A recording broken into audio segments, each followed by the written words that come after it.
로마서 로마서 1장 21절 말씀입니다. 하나님을 알되 하나님을 영화롭게도 아니하며 감사하지도 아니하고 오히려 그 생각이 허망하여지며 미련한 마음이 어두워졌나니. 아멘. 아멘.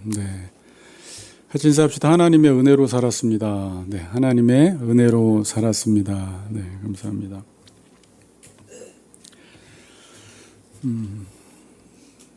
올해 시작한 지가 얼마 안 됐는데 벌써 이제 6월달이 지나고 7월달이 되고 맥주감사주일로 다시 한번 하나님께서 우리에게 베풀어 주신 것이 무엇인지 우리 성경적으로 좀 살펴보면서 감사하는 시간을 좀 가져보려고 합니다. 여러분 이렇게 한번 질문해 볼게요. 여러분들 요즘 감사하십니까? 속으로 한번 대답을 해보세요. 감사 안 할 수도 있어요. 오늘 감사절이라고 해서 다 감사한 건 아니에요. 하나님 저는 오늘 삐져 있어요. 저는 오늘 감사하지 않습니다라고 말할 수도 있어요. 감사헌금 드리시면서 정말 기쁨으로 감사함으로 또 감사헌금을 드리셨는지, 여러분들은 분명히 감사합니까 안 합니까 라는 질문에 어떤 기준과 어떤 생각을 가지고 감사합니다 안 합니다라고 대답할 거예요. 그렇죠. 지금 여러 가지 여러분들의 삶의 상황을 보면서 나는 요즘 하나님이 재정도 안 줘, 우리 자녀가 요즘 잘 안 돼, 요즘 사업이 잘 안 돼, 나는 요즘 질병 가운데 있어. 그러면 감사한 게 없네. 여러분도 나름 어떤 기준을 세워서 감사하다 안 하다. 근데 요즘 우리 자녀가 취업도 되고 대학도 가고 우리 가정에 아무런 사고도 없고 하나님이 모든 것들을 또 잘 되게 해주시면 또 감사합니다 그럴 수 있어요. 여러분들은 지금 어떤 생각과 기준을 가지고 감사하냐 안 하냐를 지금 생각할 것입니다.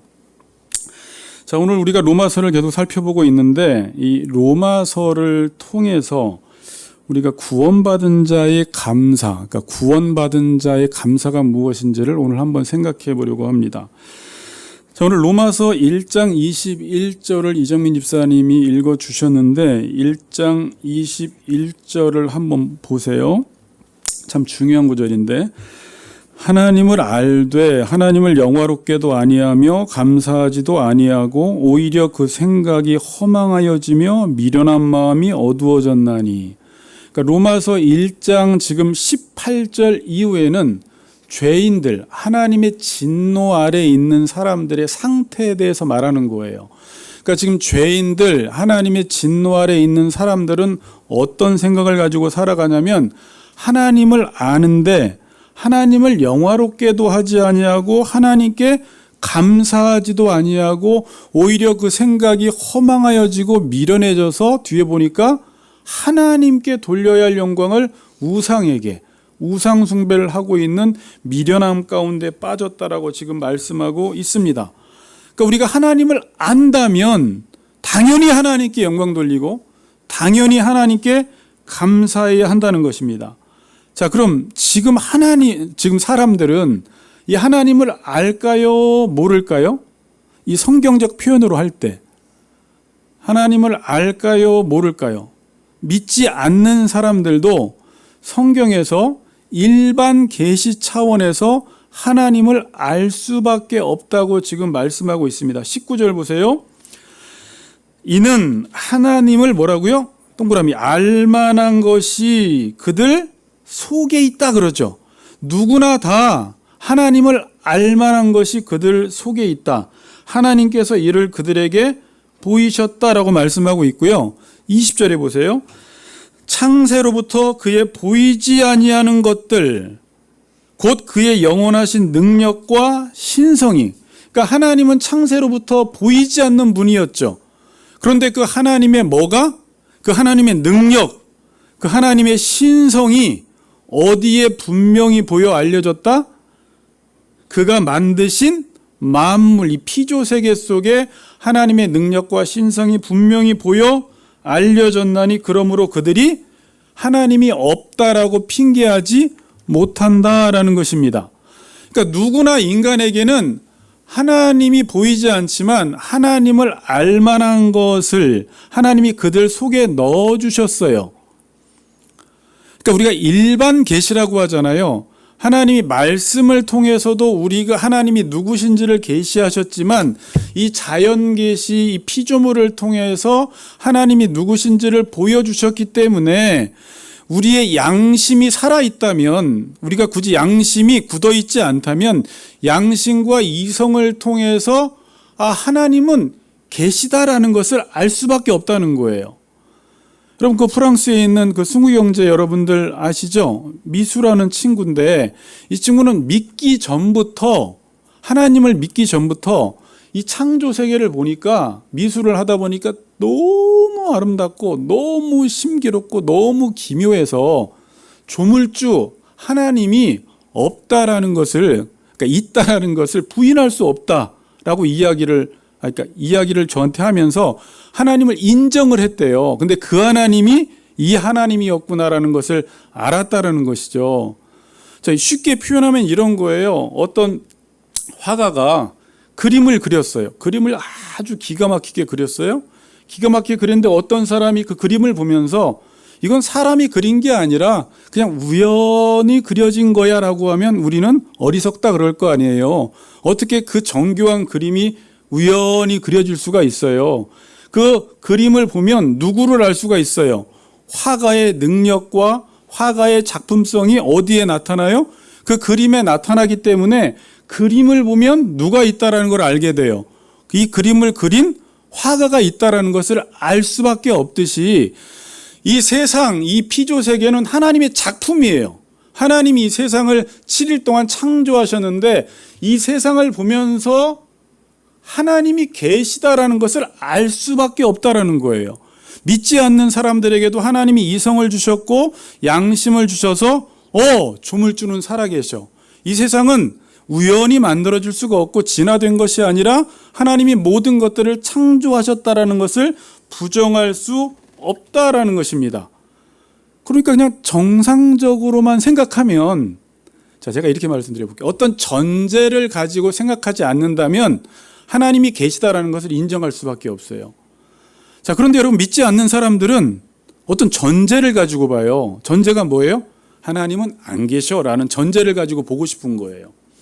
하나님이 계시다라고 하면 골치 아파요.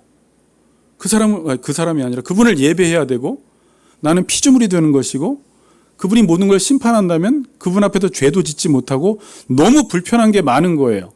그러니까 모든 사람들은 그냥 정상적으로만 생각하면 하나님은 계실 수밖에 없어, 조물주는 계셔라는 것을 인정할 수밖에 없는데 어떤 전제를 가지고 있죠?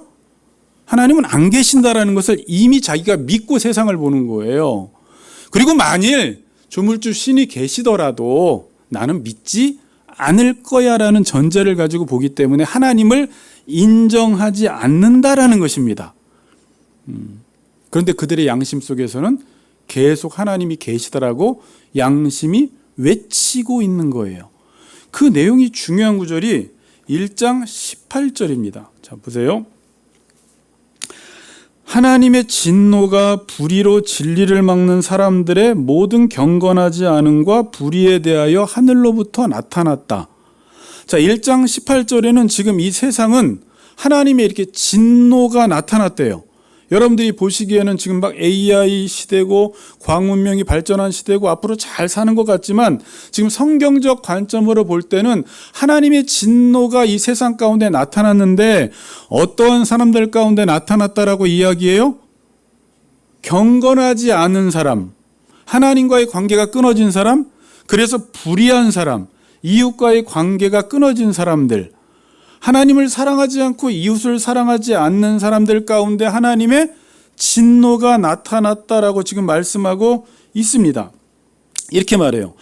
하나님의 진노가 불의로 진리를 막는 사람들, 이렇게 말해요. 그러니까 진리가 있다라는 것, 하나님이 계시다라는 것을 우리는 그냥 기본적으로 이성과 양심으로 알 수밖에 없는데 사람들은 이 진리를 지금 막아버린다라고 이야기합니다. 진리가 있다고 양심은 막 외치고 있는데 이 진리를 억눌러버린다라는 뜻이에요. 여러분 그런 적 있지 않아요? 이 양심은 하나님 살아계셔. 하나님 존재하셔. 이 세상을 봐. 이 아름다운 세상을 봐. 자연을 봐봐.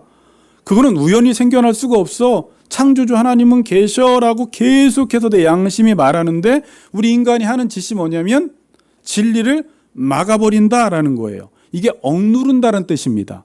진리가 계속 내 양심 속에서 말하는데 진리를 계속 억눌러 버리는 거예요. 이게 또 한 가지 뜻이 활동하지 못하게 하는 거예요. 진리가.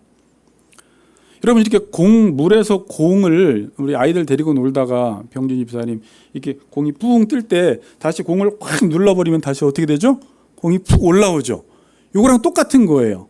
공은 있다라고 말하고 싶은데 우리가 눌러도 공이 자꾸 올라오듯이 우리 양심 속에서는 하나님 살아계셔, 하나님 살아계셔라고 말하는데 인간이 지금 뭐하고 있어요? 그 진리를 활동하지 못하도록 억눌러 버리고 있다라는 것입니다. 근데 무엇이 이렇게 만들었다라는 거예요? 뭐가 진리를 막게 만들었어요? 여기에서 보니까 불의로 진리를 막는다라는 거예요. 그러니까 이게 무슨 말일까요? 여러분들이 잘못을 했습니다. 잘못을 했으면 누군가가 나에게 잘못했다고 말하는 사람을 억눌러 버리고 싶죠. 그 사람 때문에 내가 잘못된 사람이 되기 때문에 자기의 잘못을 유지하려면 나에게 너 잘못했어 라고 하는 사람들을 없애야지 내 잘못을 계속 유지할 수 있고 나는 죄를 계속 지을 수가 있어요. 무슨 말인지 아시겠죠? 그런데 내가 죄를 지었어요? 내가 지금 잘못을 하고 있어요? 그런데 누군가가 너는 죄인이야? 너는 지금 잘못했어? 라는 것을 내가 받아들이면 나는 죄인이라는 것이 드러나기 때문에 그 사람만 제거시키면 나는 여전히 죄를 지으며 살 수 있기 때문에 내가 죄를 지을 때는 그런 것들을 계속 억눌러 버린다라는 거예요. 여러분 그래서 사람은 자기의 생각대로도 살아가지만 내 삶의 방식이 내 생각과 사상을 만들어내기도 해요. 자, 이게 무슨 말이에요? 다른 사람이 막 간음할 때는 내가 간음하지 않을 때는 너 간음했어? 너 잘못한 거야? 너 죄인이야? 라고 하는데 자기가 늘 간음을 밥 먹듯이 하고 있으면 간음은 어떤 게 돼버려? 괜찮은 게 돼버리는 거예요. 그래서 자기의 행동 방식이 내 생각과 사상을 만들어내는 거예요. 예수님이 이 땅에 오셨을 때도 어둠 가운데 있는 사람들 가운데 빛이 왔어요. 그럼 정상적으로는 내가 어둠 가운데 있구나. 빛이 계시는구나 라고 해서 빛 앞에 어둠을 인정하고 나는 죄인입니다 라고 하면서 빛 앞으로 나아가면 되는데 여전히 내 어둠을 유지하고 싶으니까 어떤 방법을 썼어요? 유대인들이, 바리새인들이 빛이신 예수님을 제거시키면서 자신이 계속 죄 짓는 것을 유지하고 싶어 한다라는 거예요. 양심에서는 너 죄 졌어 라고 말하는데 그것을 불의로 진리를 막는 사람들의 경건하지 않음과 불의에 대하여 하나님의 진노가 나타났다라고 지금 말씀하고 있는 것입니다. 그래서 모든 사람에게는요, 믿는 사람들은 특별 계시를 통해서 하나님을 더 알고 믿지 않는 사람들도 일반 계시를 통해서 이 창조 세계를 통해서 성경은 하나님을 알만한 것을 그들 속에 주셨다라고 분명히 말씀하고 있습니다. 알만한 것이 있음에도 불구하고 스스로 하나님을 몰아내고 하나님을 인정하지 않으려고 하는 것입니다. 그 말씀이 오늘 본문이에요. 보세요. 하나님을 알되 하나님을 영화롭게도 아니하고 감사하지도 않는 것입니다. 여러분, 하나님을 안다라는 말은 단순히 지식적으로 나 하나님 알아 그 뜻이 아니라 하나님은 창조주고 이 세상을 창조하셨고 지금도 말씀으로 이 세상을 붙들고 계시며 지금도 하나님은 자신이 만든 이 피조 세계가 잘 유지될 수 있도록 섭리하시며 우리를 하나님이 원하시는 그 목적지까지 데려가기 위해서 지금도 철저하게 한치의 오차도 없이 인도하고 계신다라는 것을 우리가 아는 거예요. 여러분, 이걸 알면 모든 영광을 누구에게 돌릴 것 같아요? 다 당연히 하나님께 돌리고 내가 뭘 했어도 이건 내가 한 게 아니라 누가? 하나님이 은혜를 주셔서 내가 모든 것을 했다라고 하면서 하나님께 감사하게 될 텐데, 그러니까 하나님을 알면 당연히 하나님께 영광 돌리고 하나님께 감사하는데 이들은 지금 죄 짓고 그렇게 하고 있지 못하다라는 거예요. 자, 그럼 인간이 왜 감사하지 않을까? 그럼 믿지 않는 사람들은 당연히 감사하지 않고 믿는 사람들도 여러분 가만히 여러분 보세요. 매일 아침마다 막 감사가 넘쳐나요. 오늘 맥주 감사 주일인데 찝찝해. 헌금을 드리면서도 감사가 뭐지? 제목을 하나 써야 되겠는데 뭘 감사하지? 나 요즘 감사할 게 없는데.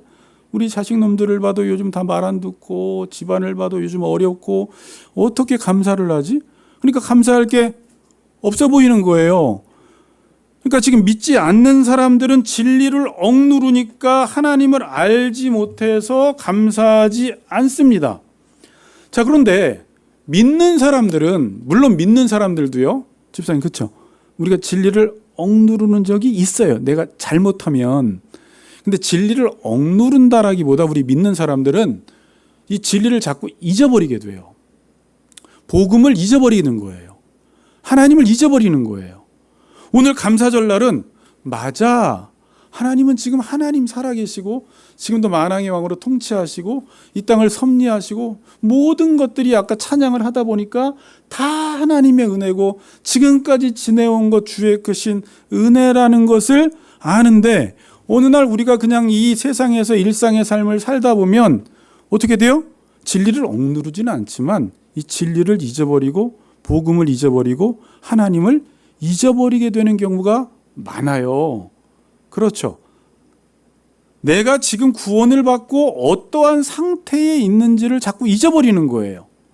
하나님이 이 땅을 통치하신다라는 것을 잊어버리는 거예요.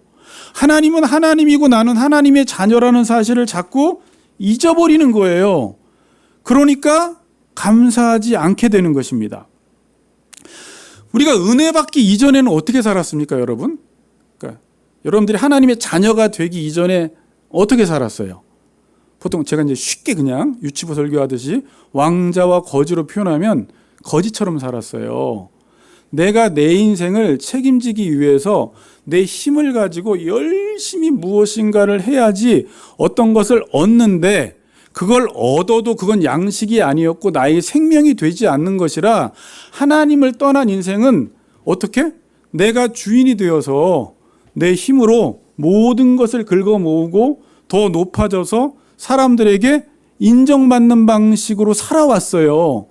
그런데 하나님이 그렇게 살아가서는 죽기 때문에 우리에게 은혜를 베푸셔서 우리를 어떻게? 하나님이 우리를 불러주셨어요. 오늘 유치부 설교가 이과가 지난주에 불러주셨고 오늘은 우리를 의롭게 해주신 거예요. 의롭게 하셔서 하나님의 자녀 삼아주시고 하나님 나라 왕궁에 입성시켜 주신 것입니다. 이 하나님 나라를 여러분들이 맛보게 되면요, 하나님이 모든 좋은 환경들을 우리에게 다 제공해 주시고 하나님이 자녀들에게 모든 필요한 것들을 다 제공해 주세요. 생명이 되는 것, 우리의 결핍들을 다 채워주세요. 그러면 하나님의 자녀들 왕궁에 입성하면 하나님의 자녀들은 뭐만 하면 되냐면 그냥 왕자로서의 품위만 지키라는 거예요. 자, 이 내용 이해하시겠어요? 너희들은 먹을 것, 입을 것, 마실 것 염려하지 말고 왕자로서의 품위만 지켜나가는 삶을 살아라. 그러니까 하나님의 자녀답게 살아라. 그 품위 지키는 게 뭐죠? 요즘 배우고 있는 거? 사랑하며 살라는 거예요. 교회로 살라는 거예요. 세상 사람들은 살 수 없는 교회로 살고 십자가를 지는 삶을 너희들은 살아가라.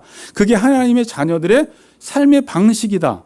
하나님을 없는 사람들은 당연히 자신이 주인이 되어서 내가 힘을 길러서 더 많은 것들을 모으고 긁어 모으고 내가 높아져야 하고 사람들에게 인정받는 방식으로 살아가는데 내가 그 애굽 땅 종되었던 곳에서 너를 지금 구원해서 하나님의 자녀 삼아줬으니까 이젠 내가 너희들 구하기 전에 있어야 할 것을 다 알고 너희들이 기도하면 그 이방인들이 구하는 먹을 것, 입을 것, 마실 것들을 다 채워줄 테니까 너희들은 이것들은 염려하지 말고 너희들은 지금부터 하나님의 자녀로서 왕자답게 하나님의 자녀답게 하나님이 너희들을 사랑하신 것처럼 이제부터는 계속 지체들을 섬기며 사랑하는 삶을 살아가라 라고 해서 우리를 구원해 준 것입니다. 이게 은혜라는 거예요. 자, 이게 뭐라고요? 이게 놀라운 하나님의 은혜고 이게 곧 진리를 아는 것이고 이게 하나님을 안다라는 거예요. 하나님을 안다. 자, 그래서 여러분 로마서에서 제가 오늘 로마서만 가지고 설교합니다. 로마서에서는 5장 보면은 여러분들이 지금 예전에는 법 아래, 죄 아래 있었는데 지금은 어디 아래 있다? 은혜 아래 있다. 이렇게 설명을 해요. 이전에는 죄와 사망이 왕노릇을 했는데, 여러분 죄와 사망이 왕노릇을 한다라는 것을 다르게 생각하지 말고 내가 주인 되어서 살아가는 게 죄와 사망이 나를 왕노릇하는 거예요. 근데 지금은 은혜가 왕노릇을 한다라고 이야기해요. 확인만 시켜드리겠습니다. 로마서 5장 17절. 한 사람의 범죄로 말미암아 사망이 그 한 사람 아담을 통하여 왕노릇하였으되 더욱 은혜와 의의 선물을 넘치게 받는 자들은 한 분 예수 그리스도를 통하여 뭐가요? 생명 안에서 왕노릇한다. 5장 21절. 이는 죄가 사망 안에서 왕노릇한 것 같이 이전에 은혜도 또한 의로 말미암아 왕노릇하여 우리 주 예수 그리스도로 말미암아 영생에 이르게 하려 함이라. 6장 14절 한번 더 보세요. 죄가 너희를 뭐하지 못하리니? 이제 주장하지 못하리니 너희가 이제 법 아래 있지 아니하고 뭐 아래 있다? 은혜 아래 있다라고 말하는 거예요. 그러니까 이전에는 죄와 사망이 왕노릇하고 있었어요. 그 말이 뭐예요? 내가 죄를 지을 수밖에 없는 거예요. 근데 지금 은혜가 지배하고 은혜가 왕노릇하고 있다는 건 뭐예요? 은혜를 받을 수밖에 없다라는 거예요. 계속해서 하나님이 여러분들에게 하나님이 원인을 발생시켜서 하나님이 여러분들에게 언약을 계속 이루어 준다라는 말이에요. 내가 여호와인 줄 알리라. 은혜가 지금 계속 지배하고 있는 거예요. 하나님의 자녀가 된 사람들에게는 하나님이 지금 약속의 말씀을 여러분들에게 이루어주기 위해서 지금도 은혜의 말씀을 여러분들에게 계속 주고 있는 은혜의 지배 아래 있는 거예요. 일반 은총 차원에서도 이 세상에서 은혜를 우리에게 주시고 있고, 특별 은총 차원에서도 지금 말씀으로 여러분들에게 필요한 말씀들, 양식의 말씀을 계속 여러분들에게 주고 있습니다. 자, 잘 들으세요. 예수 믿기 이전에는 이 은혜를 내가 받고 싶어도 하나님의 자녀가 안 됐기 때문에 은혜를 받을 수가 없어요. 하나님의 은혜를 안 주시고 오히려 하나님의 진노 아래 있습니다. 예수 믿고 하나님의 자녀가 되면 어떤 상태에 들어가냐면 계속해서 하나님이 언약을 여러분들에게 이루어 주세요. 그러니까 은혜를 베풀어 주세요. 자, 그런데 신앙생활하다가 어떤 사람은 그 은혜를 계속 누리는 사람이 있고 하나님의 자녀가 됐는데 은혜를 못 누리는 사람이 있어요. 어떤 사람이 못 누려요? 여러분, 집안에서 엄마 아빠가 계속 맛있는 것을 아이에게 첫째, 둘째에게 해주는데 첫째 아이는 그 맛있는 걸 먹고 둘째 아이는 안 먹는다면 둘째 아이는 왜 못 먹는 거예요? 지가 주는데도 안 먹는 거예요. 지가 보기에 더 좋은 게 있다고 생각해서 나는 그걸 먹지, 이건 엄마가 주는 거, 아빠가 주는 거 나 은혜라고 생각되지 않아서 안 먹으면 이 은혜를 못 누리는 거잖아요. 그래서 여러분, 로마서 6장에 보면 바로 무슨 내용이 나오냐면 너희가 지금 법 아래 있지 않고 은혜 아래 있는데 네 몸을 그 은혜에게, 그 말씀 앞에 내어주면 그 은혜를 받는데 내 몸을 은혜에게 내어주지 않고 불의의 병기로 내어주면 또다시 죄를 짓는다라는 거예요. 다시 말하면 지금 여러분들 하나님이 계속 은혜를 주는데 그 말씀에 순종하는 사람들은 은혜를 누리는데 순종하지 않는 사람들은 아무리 은혜를 부어주어도 그 은혜를 누리지 못한다라는 거예요. 자, 기독교를 이렇게 보면 안 돼요. 내가 순종하면 은혜를 주는 게 아니에요. 하나님이 은혜를 주시기 때문에 순종하면 은혜를 받는 거예요. 순서 아시겠어요? 그럼 지금도 은혜를 받는 사람들은 뭐 하고 있는 거예요? 하나님이 계속 은혜의 말씀을 주실 때 그 말씀 앞에 자기 자신을 내어주는 사람들, 그 말씀에 순종하는 사람들은 계속 은혜가 지배하고 은혜가 통치하는 것입니다. 이게 은혜예요. 자, 그러면 이게 은혜입니다. 그럼 감사라는 건 뭐예요? 자, 감사라는 단어가 유카리스라는 단어예요. 근데 은혜라는 단어는 뭐죠? 카리스라는 단어예요. 단어가 비슷해요? 안 비슷해요? 비슷해요. 어근이 같아요. 그러니까 어떤 사람이 감사한다는 거예요. 하나님의 은혜에 대하여 감사하는 사람은, 은혜를 아는 사람은, 지금도 하나님이 이 세상에서 왕으로 통치하시고 우리를 섭리하시고 인도하셔서 우리에게 계속 말씀을 주시고 은혜를 베풀어 주신다라는 것을 아는 사람은 그 하나님의 은혜에 대하여 감사할 수밖에 없는 거예요. 감사는 아무나 하지 못하고 하나님의 은혜를 기억하고 아는 사람들은 그 하나님의 은혜에 대해서 감사할 수밖에 없다라는 거예요. 그러니까 은혜와 감사는 맞물려 있는 거예요. 여러분들이 요즘 하나님의 은혜를 못 누리면요, 감사가 없어요. 여전히 지금 여러분 제가 서론에서 질문했던 대로 여러분 요즘 감사하십니까? 안 합니까? 라고 하는데 그 하나님의 은혜 관점으로 보지 않고 하나님 요즘 제가 기도를 그렇게 많이 했는데 내가 원하는 것도 이렇게 안 들어주고 우리 자녀들이 이게 뭡니까? 우리 가정이 왜 이렇게 어렵습니까? 하나님 왜 내가 하나님 믿었는데 이렇게 큰 질병을 주십니까? 이런 관점으로 보면 내 기준으로 보면 감사할 게 없어지는 거예요. 그런데 하나님의 은혜 관점으로 다시 한번 관점을 바꾸면 이게 해석이 달라져요. 뒤에서 설명을 드릴게요. 그러니까 여러분들은 이미 은혜 아래에 있습니다. 그래서 이 은혜만 기억하면 감사가 나오게 되어 있어요. 그런데 지금 로마서에서는 하나님을 모르니까 하나님을 영화롭게도 아니하고 감사하지도 않는다라는 것입니다. 자, 여러분 은혜라는 것은 내 생각대로 되는 것이 은혜가 아닙니다. 자, 잘 들으세요.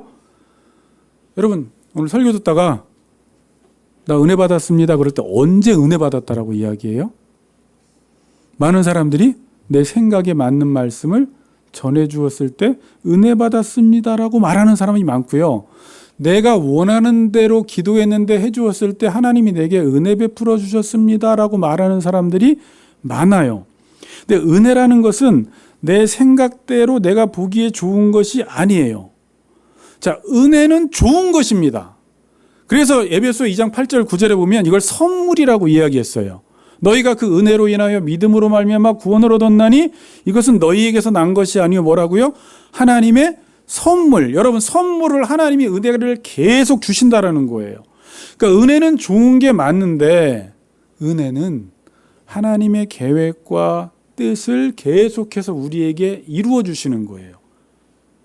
하나님이 우리를 구원의 길로 계속 인도해 주시는 거예요. 이거 잘 들으세요. 하나님이 계속 우리의 삶을 어디로 인도하세요? 사랑하는 삶을 살아갈 수 있도록 인도해 주세요. 우리의 삶을 어디로 인도하세요? 하나님을 닮아갈 수 있도록 인도하세요. 요즘 배운 대로라면 우리의 삶을 어떻게 인도하세요?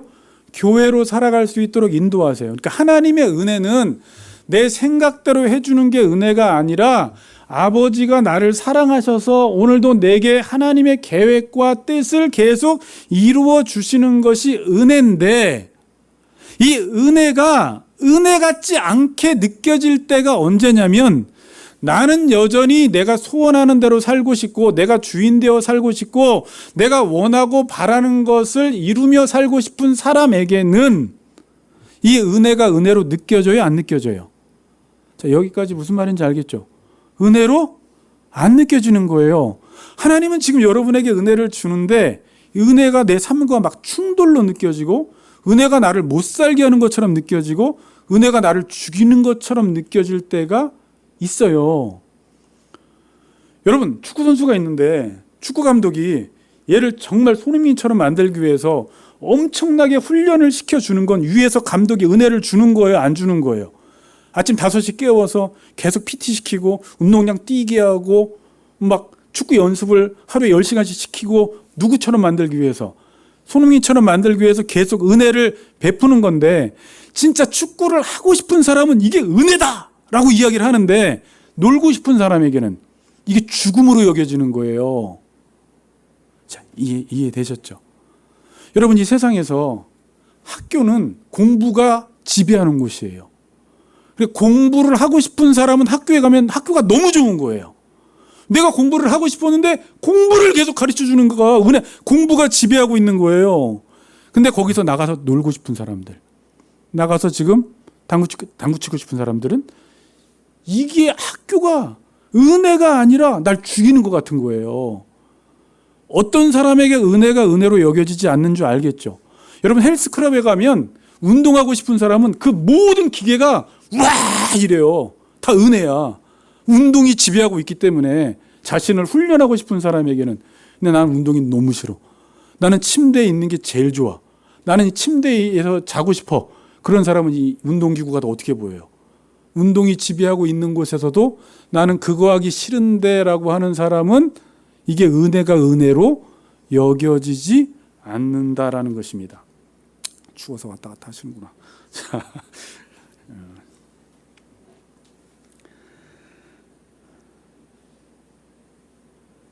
이스라엘 백성들이 여러분 성경을 읽다 보면 하나님이 애굽에서 종살이하던 그들을 구원하셨어요. 그리고 너희들은 이제 예배자로 살아라. 그리고 하나님께서 철저하게 구름 기둥과 불 기둥으로 인도하시고 만나와 메추라기를 먹이시며 하나님이 그들 가운데 늘 성막에서 함께 하시면 이게 은혜예요, 은혜 아니에요? 은혜인데 이들이 과거와 비교해서 볼 때는 이 광야가 하나님 우리를 죽이려고 여기를 부르셨구나 이러는 거예요. 하나님의 은혜가 지금 임하고 있는 건데 내가 지금 딴 생각을 하고 있고 내가 지금 딴 걸 하고 싶으니까 내가 원하는 결과가 따로 있으니까 은혜가 은혜로 여겨지지 않아요. 가나안 땅에 들어가면 젖과 꿀이 흐르는 땅이라고 하니까 들어가면 젖을 먹고 계속 꿀만 먹을 줄 알았어요. 들어갔더니 뭐예요? 이방인들과 계속 전쟁하는 거예요. 집사님이 오늘날 전쟁하다 힘들다고 그랬죠. 제가 그때 그랬어요. 은혜네요 그랬어요. 왜 은혜인 줄 알겠죠. 근데 본인이 전쟁하기 싫은 사람들, 그냥 하나님이 내 소원이나 이루어졌으면 좋겠는 사람들에게는 그런 것들이 너무 싫은 거예요. 그러니까 은혜를 받고 있으면서 은혜를 받고 있다고 생각하지 않는 거예요. 그런 관점으로 만약에 오늘 감사헌금을 드리면 감사할게? 어떻게? 많아요. 근데 은혜를 받고 있으면서 여전히 내가 하고 싶은 것, 내가 결과를 얻고 싶은데, 그러니까 이거예요. 은혜는 하나님이 뭔가를 움직이셔서 나에게 좋은 결과를 계속 주는 건데, 그럼 그 결과를 눈을 떠서 보면 정말 좋은 건데 나는 지금 그 결과보다 이게 더 좋아 라고 하면서 내가 원하는 결과를 내고 싶은 사람은 하나님이 은혜를 베풀어 주셔도 은혜와 등을 돌리고 여전히 내 뜻을 이루며 살아가는 사람들에게는 하나님이 지금까지 30년 동안 나한테 해준 게 뭐가 있어? 이 말이 뭐예요? 내가 원하는 것 하나도 안 해줬잖아. 감사절날 하나님의 은혜가 은혜로 여겨지지 않는 것입니다. 그래서 우리의 삶에서 은혜를 받고 사는데 보세요. 이상할 수 있어요. 하나님의 은혜가 임하는데 내 삶이 이상해요. 그래서 은혜 받는 사람들을 보면 내가 원하는 대로 안 돼요. 오히려 어떤 사람은 병에 걸려요. 어떤 사람은 망하는 사람이 있어요. 어떤 사람은 사업이 교회 열심히 다니면서 봉사하고 헌신하는데 믿지 않는 사람들은 막 형통하는데 내 사업은 망하는 적이 있습니다. 이게 도대체 은혜인가? 우린 이런 생각을 합니다. 왜 하나님이 이렇게 하시죠? 여전히 하나님은 내가 주인된 삶, 내 인생에 내가 주인으로 살아가는 삶을 막기 위해서, 그러한 삶을 살지 못하게 하기 위해서, 다시 말하면 은혜를 주기 위해서, 은혜를 하나님이 주시는데 가장 방해가 되는 게 뭐냐면 내가 내 인생을 내가 주인이 되어서 내가 원하는 결과를 얻고 싶다라고 하는 게 은혜를 받는데 가장 큰 걸림돌이 되기 때문에 내가 주인된 삶을 살아가지 못하도록 계속해서 이 사람을 치기도 하시고 병 걸리게 하시기도 하시고 무너뜨리기도 하시고 자기가 그렇게 가장 소중하던 것을 하나님이 다 가져가 버리기도 하시고 결국은 뭐 하도록 그러시는 거예요. 지금 네 눈을 떠서 하나님이 너에게 주시는 그 은혜에 초점을 맞추라고, 그것을 구하라고, 그것을 기도하라고 하나님이 가져가시는 거예요. 그러니까 우리는 가져갔네에 초점을 맞추지 말고 이걸 왜 가져갈까? 나는 이게 있으면 내가 이걸 의지하고 이것을 주인 삼아 살아갈 것이기 때문에, 그러면 하나님의 은혜에 대해서 눈이 닫히기 때문에 이것을 붕괴시키고 가져가심으로 다시 하나님의 은혜에 대해서 생각하고 기억하고 그 은혜를 받아들이는 삶을 살아갈 수 있도록 어려움을 주시더라는 거예요. 그래서 사도 바울이 자기가 간질인지 뭔지는 모르겠지만 그 심각한 질병에 걸렸을 때 하나님 이걸 낫게 해주세요라고 기도하는데 내 은혜가 내게 족하다. 근데 그 뒤에 말이 뭐예요? 네가 자고하지 않게 하기 위해서. 교만해질까 봐. 이게 뭐야? 하나님의 은혜를 잊어버릴까 봐. 네가 너무 능력이 지금 많기 때문에 손수건만 갖다 대도 병이 낫는 그런 능력이 있기 때문에 네가 이 모든 것들을 내가 했지라고 하는 자기중심성이 드러날까 봐 너는 지금 내게 받은 은혜가 너무 크기 때문에 자칫 잘못하면 너에게 영광 돌리기 쉬우니까 너는 이 정도의 질병을 가지고 있어야지 여전히 하나님의 종으로 살 수가 있어. 요 정도의 질병이 하나님은 하나님, 나는 종이라는 그 관계 유지가 되기 때문에 이게 너에게 족한 은혜야 라고 하나님이 말씀을 해주시는 거예요. 그러니 지금 여러분들의 삶이 이 정도 살게 하시는 건 뭐예요? 여러분들은 더 줬으면 좋겠고 더 많았으면 좋겠지만 너는 지금 이 정도가 좋게, 넌 지금 이 정도에서 하나님을 찾고 그분의 은혜를 사모하기 때문에 내 은혜가 내게 족하다고 하는 거예요. 결론을 내리겠습니다. 신명기서에 보면 이 은혜를 잊어버리지 말라고 하나님이 계속 말씀을 하세요. 이 은혜 잊어버리면 너 망한다. 너희들 가나안 땅에 들어가면 이제 농사가 잘 되고 은금이 증식되어지고 소와 양이 풍부해지면 누가 한 거예요, 이거? 하나님이 은혜 주셔서 우리가 얻은 건데 자칫 잘못하면 내 능력과 내 힘으로 이 모든 것을 얻었다라고 말하면 너 그때 망한다라는 거예요. 자, 이게 그런 이야기를 해요. 자, 보세요. 신명기 8장 13절 14절. 또 내 소와 양이 번성하여 내 은금이 증식되며 내 소유가 풍성하게 될 때에, 이때가 인간이 가장 위험할 때인데 내 마음이 뭐해져서 교만하여 내 하나님 여호와를 잊어버릴까 염려하노라. 여호와는 너를 애굽 땅 종되었던 집에서 이끌어내시고. 그러니까 교만이 제일 무서운 거예요. 이 모든 것들을 내 힘과 내 능력으로 얻었다라고 말하는 순간 너는 망하게 된다. 이 모든 것들은 하나님이 너에게 주셨다라는 것을 잊어버리지 말고 여호와를 기억하라. 17, 18절에는 이 여호와를 계속 기억하는 삶을 살라는 거예요. 이렇게 되면 어떻게 돼요? 만일 교만해지면 여호와를 잊어버리게 돼. 그러면서 맨 마지막에 한 말이 너무 중요한데 여호와는 너를 애굽 땅 종되었던 집에서 이끌어냈다. 이 말을 꼭 붙여요. 여러분 십계명을 신명기서에 20장에 21장에 십계명서를 줄 때 꼭 그 앞에 서론을 어떤 말을 덧붙이는 줄 아세요? 나는 너를 종되었던 집에서 인도해낸 여호와로다. 일계명 이렇게 줘요. 이게 무슨 말이에요? 너 과거에 어떠했는지, 지금은 어떠한지, 네가 과거에는 죄인이었는데 지금은 구원받고 하나님의 자녀가 되었다는 것을 잊어버리지 말라는 거예요.